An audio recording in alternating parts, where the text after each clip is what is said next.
Hello anime lovers, स्वागत है आपका एनिमी वाला एक्सप्लेन चैनल पर। आज हम शुरू करने वाले हैं एक नई कहानी का सफर जो आपको रहस्य और डर की एक अनोखी दुनिया में ले जाएगा।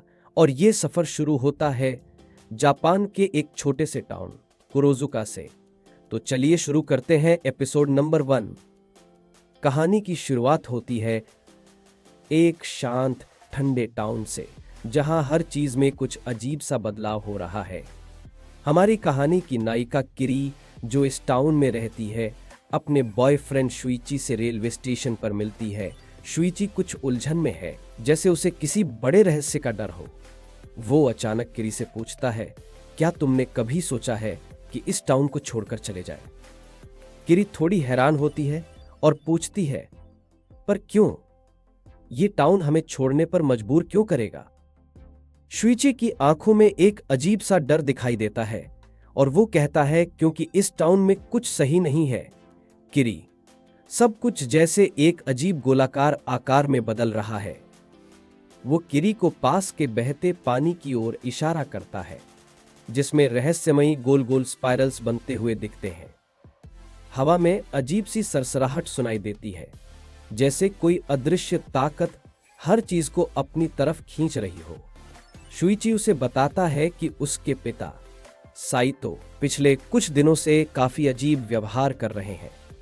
वो अपना पूरा कमरा गोलाकार चीजों यानी स्पाइरल से भर चुके हैं, जैसे कोई अदृश्य ताकत उन्हें अपनी तरफ खींच रही हो। उनकी आंखें भी अलग अलग दिशाओं में घूमने लगती हैं, जो शुइची और उसकी मां को काफी डराता है। रात के खाने के दौरान जब उन्होंने सूप में कुछ गोल गोल स्पाइरल्स नहीं देखे, तो वे अचानक गुस्से में आ गए, जैसे किसी ने उन्हें चैन से जीने का हक छीन लिया हो। वो खुद से कहते हैं कि बिना स्पाइरल देखे उन्हें चैन नहीं आता। नहाने से पहले भी वो पानी को गोल गोल घुमाते हैं ताकि उसमें स्पाइरल्स बने। किरी इन बातों को सुनकर थोड़ी असहज हो जाती है, लेकिन शुइची उसे चेतावनी देते हुए कहता है कि तुम तब तक नहीं समझोगी जब तक इसे अपनी आंखों से नहीं देख लेती। इसी बीच शाम के 5 बजे टाउन का सायरन बजता है। ये वही सायरन है जो हर शाम बजता है, लेकिन आज शुइची इसे सुनकर जैसे सहम सा गया है। उसे ऐसा महसूस होता है जैसे ये आवाज उसके कानों में किसी सुई की तरह चुभ रही हो। वो धीरे से कहता है, मुझे इस टाउन से नफरत होने लगी है। यहां की हर चीज से, पहाड़ों से, समुद्र से, यहां के लाइट हाउस से भी। इस टाउन में रहकर ऐसा लग रहा है जैसे मैं भी पागल हो जाऊंगा। हर जगह बस स्पाइरल्स ही स्पाइरल्स दिखाई दे रहे हैं। कुछ दिन बाद किरी की मुलाकात अज़मी नाम की एक नई लड़की से होती है। दोनों में दोस्ती हो जाती है और किरी उसे अपने बॉयफ्रेंड शुइची के बारे में बताती है। अज़मी हंसते हुए कहती है कि तुम्हें तो अपने लायक लड़का मिल गया, लेकिन मेरे लायक तो पूरा स्कूल खाली है। किरी मुस्कुराते हुए कहती है, तुम इतनी खूबसूरत हो, तुम्हें तो कोई भी लड़का पसंद कर सकता है। लेकिन अज़मी अचानक सिर के पास एक निशान की ओर इशारा करते हुए बताती है कि ये चोट का निशान है जो मुझे बचपन में लगी थी। जब किरी ध्यान से देखती है तो उसे महसूस होता है कि वो निशान गोलाकार आकार यानी कि स्पाइरल की तरह दिख रहा है। अज़मी उसे बताती है कि ये निशान बचपन से है और जब भी वो किसी लड़के को देखती है तो वो उसकी ओर खिंचा चला आता है। किरी अज़मी के साथ स्टेशन जाती है और इस बार अज़मी का सामना शुइची से होता है। शुइची उसे देखते ही ठिठक जाता है, जैसे उसने कोई भयानक चीज देख ली हो। उसे अज़मी के पीछे एक विशाल स्पाइरल आकार दिखता है और वो घबराकर किरी का हाथ पकड़कर उसे वहां से खींच लेता है। जब किरी उससे पूछती है कि क्या हुआ, तो वो बताता है, अज़मी के अंदर मुझे कुछ अजीब दिखाई दिया। वो खुद एक स्पाइरल की तरह लग रही थी। मुझे नहीं लगता तुम्हें उससे दोस्ती करनी चाहिए। किरी जब अपने घर आती है तो उसके डैड उसे बताते हैं कि शुइची के डैड साइतो उनसे मिलने आए थे।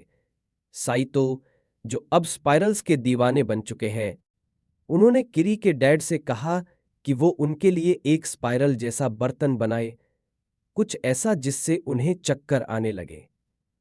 साई तो स्पाइरल्स को किसी अद्भुत शक्ति की तरह देखते हैं, जैसे उनमें कोई रहस्यमय ताकत हो। कुछ दिनों के बाद शुइची के पिता की मौत हो जाती है। उनके अंतिम संस्कार के दौरान जलते हुए धुएं से एक विशाल स्पाइरल आकार आसमान में बनता है। लोग ये दृश्य देखकर सहम जाते हैं, क्योंकि उन्हें ऐसा लगता है जैसे ये कोई अपशकुन हो। धुआं धीरे धीरे टाउन के तालाब में समाने लगता है और शुइची की मां यूकी चिल्लाती है, क्योंकि उसे उस धुएं में साइतो का चेहरा दिखाई देने लगता है। वो डर से कांपने लगती है और शुइची उसे लेकर हॉस्पिटल भागता है। हॉस्पिटल में यूकी बार बार चिल्ला रही है, उसे हर चीज में स्पाइरल्स दिख रहे हैं। नर्स की चोटी, अपने फिंगरप्रिंट्स, हर चीज में उसे स्पाइरल्स नजर आ रहे हैं। इस डर से वो अपने बाल काट लेती है और यहां तक कि अपनी उंगलियों की खाल भी काटने लगती है, ताकि वो स्पाइरल्स से छुटकारा पा सके। अज़मी, जो अब इस स्पाइरल के शाप की गिरफ्त में आ चुकी है, अपने माथे पर बने उस गहरे निशान को छिपाने की कोशिश करती है। एक लड़का जो उससे प्यार करता है, उसके लिए किसी भी हद तक जाने को तैयार है, लेकिन अज़मी उसे ठुकरा देती है। उसे सिर्फ शुइची चाहिए, क्योंकि उसे इस शाप का असर खुद पर महसूस हो रहा है। अंत में अज़मी का शरीर धीरे धीरे स्पाइरल में बदलने लगता है। उसकी एक आंख उस गड्ढे में समा जाती है, जैसे कोई ब्लैक होल उसे निगल रहा हो। यह देख किरी और शुइची के रोंगटे खड़े हो जाते हैं। उन्हें समझ में नहीं आता कि यह रहस्य आखिर क्या है और कैसे इससे बचा जा सकता है। तो दोस्तों, यह था एपिसोड नंबर 1 की कहानी का पहला भाग। ये कहानी अभी और भी गहरी और डरावनी होगी। क्या स्पाइरल का ये रहस्य कभी खुलेगा? क्या शुइची और किरी इस शाप से बच पाएंगे? जानने के लिए अगले एपिसोड में हमारे साथ बने रहें। अगर वीडियो पसंद आई हो तो लाइक और सब्सक्राइब जरूर करें। फिर मिलते हैं एक नई कहानी के साथ।